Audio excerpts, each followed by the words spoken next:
Assalamualaikum warahmatullahi wabarakatuh. Bapak Ketua Yayasan SMK Al-Fatmah yang saya hormati, Bapak Kepala Sekolah SMK Al-Fatmah yang saya hormati, Bapak Ibu Guru SMK Al-Fatmah yang saya hormati, staf TU SMK Al-Fatmah yang saya hormati. Tak lupa juga kepada siswa-siswi SMK Al-Fatmah yang Ibu banggakan. Alhamdulillah, pertama-tama marilah kita panjatkan puji syukur kehadirat Allah Subhanahu wa Ta'ala, dan alhamdulillah juga kita masih bisa mengikuti kerohanian yang dilaksanakan setiap hari Jumat di pagi hari sebelum jam pembelajaran dimulai. Semoga rahmat dan salam dilimpahkan kepada junjungan alam Nabi Muhammad SAW, kepada keluarganya, sahabatnya, dan para pengikutnya termasuk kita semua sampai akhir zaman. Amin ya Allah ya Rabbal Alamin. Siswa-siswi SMK Al-Fatmah, marilah kita mulai dengan kerohanian. Yang pertama mungkin ya, bolehkah orang yang sedang puasa menggunakan pasta gigi? Dan poin yang kedua, hal-hal apa yang membatalkan ibadah puasa? Nah, kita bareng-bareng di sini ya. Coba kita orang jelaskan bareng-bareng. Apakah boleh orang yang sedang menaikkan ibadah puasa untuk menggunakan pasta gigi? Nah, di antara yang membatalkan puasa, memasukkan suatu makanan dan minuman atau yang sejenisnya ke rongga tubuh dari lubang yang alami atau yang biasa. Hal lainnya yang membatalkan puasa adalah dilarangnya jika orang yang sudah menikah itu dilarang melakukan di siang hari ya. Tetapi kalau di malam hari itu boleh. Nah, kalau yang untuk menggunakan siwak, apakah siwak bisa? Bisa. Siwak itu seperti sikat gigi ya. Jadi bisa, tetapi jangan memakai pastanya. Karena kalau memakai pasta gigi di siang hari, nah akan mengakibatkan ada rasa-rasanya. Jadi ada rasa-rasanya, jadi mengakibatkan kita mungkin tidak sahnya untuk berpuasanya ya. Mungkin hukumnya makruh ya. Nah, jadi kalau bisa untuk menyikat gigi sesudah sahur ya, sebelum mendekati keadaan subuh boleh, atau mau mendekati imsak boleh. Jadi kalian bisa menggunakannya. Tetapi kalau di siang hari kalian tidak boleh ya. Sama sekali tidak merusak ataupun membatalkan puasa. Nah, kalaupun di pas imsak ataupun pas mendekati adzan. Tapi kalau di siang hari kalian bisa membatalkan puasa karena ada rasa-rasa yang masuk ke mulut. Sehingga tak ada bagian dari pasta gigi yang masuk ke dalam rongga. Menggunakan pasta gigi ini dalam beberapa hal merupakan dengan menggunakan celak seperti para ulama di sini mengatakan ya, perbuatan ini tidak membatalkan puasa, baik menimbulkan rasa tertentu kekerongkongan maupun tidak. Jadi kalau ini kayak yang tadi Ibu bilang sebelum imsak, nah itu tidak apa-apa. Sebelum adzan tidak apa-apa. Nah, sesudah adzan itu tidak boleh ya kalau bisa.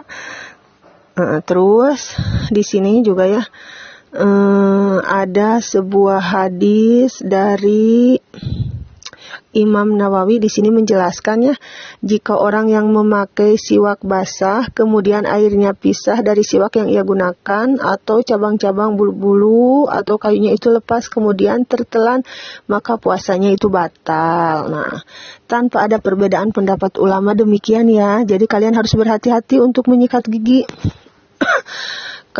Menyikat giginya kalaupun itu sesudah adzan, tapi kalau sebelum adzan, sebelum imsak itu tidak jadi masalah ya. Nah, oleh karena itu orang yang berpuasa dengan gosok gigi menggunakan pasta gigi tidak ada air atau pasta. Kalaupun ini Ibu tidak memakai pasta, ya udah tidak apa-apa. Kalau tidak memakai pasta mah itu bisa.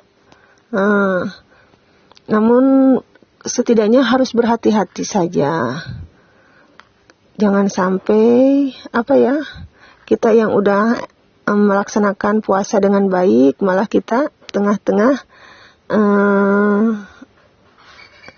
adanya yang ini adanya dengan kita menggosok gigi, nah jadi kita membatalkan untuk puasanya. Jadi kalau bisa kalian berhati-hatilah, ya gitu ya. Jadi tidak apa-apa ya. Tidak apa-apa kalian tidak menggosok gigi di siang hari juga. Dan yang kedua tadi hal-hal yang membatalkan puasa itu yang bagaimana? Di sini kita bareng bersama-sama ya. Terlebih dahulu kita harus memahami bahwa puasa adalah menahan diri dari hal-hal yang membatalkan puasa, mulai dari terbit fajar sampai terbenam matahari, disertai dengan niat dan dilakukan pada hari-hari yang diperintahkan atau dibolehkan padanya untuk menaikkan ibadah puasa. Dengan memahami tersebut akan mudah bagi kita untuk mengetahui hal-hal yang merusak ibadah puasa. Nah, di sini ada ahli fikih juga mengatakan ya, bahwa di antara yang membatalkan puasa itu adalah makan dan minum secara sengaja.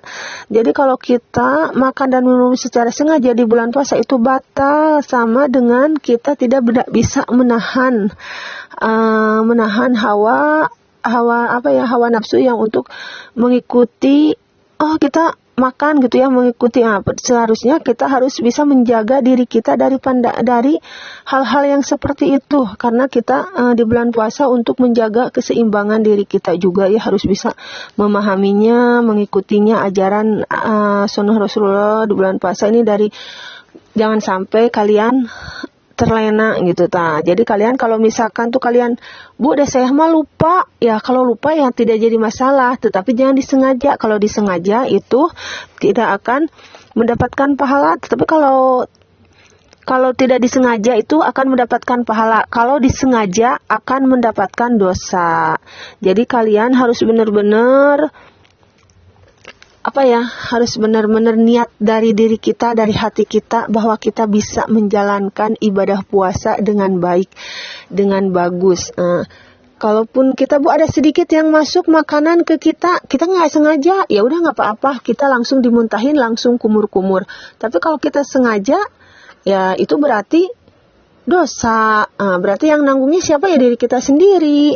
Kalaupun nggak sengaja itu dapat pahala, nggak jadi masalah gitu.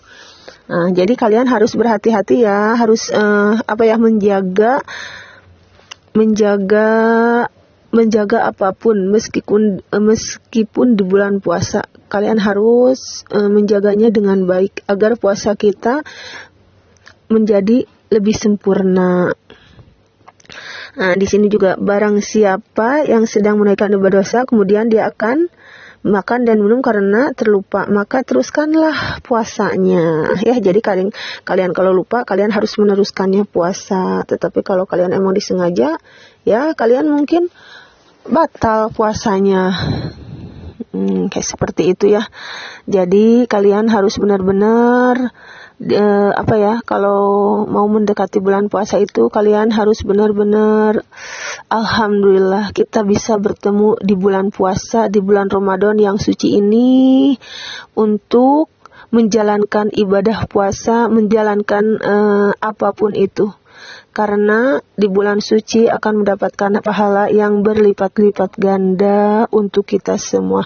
Semoga kerohanian ini bermanfaat untuk kita semua dan mendapatkan hidayah yang terbaik. Amin ya rabbal alamin. Terima kasih. Wassalamualaikum warahmatullahi wabarakatuh.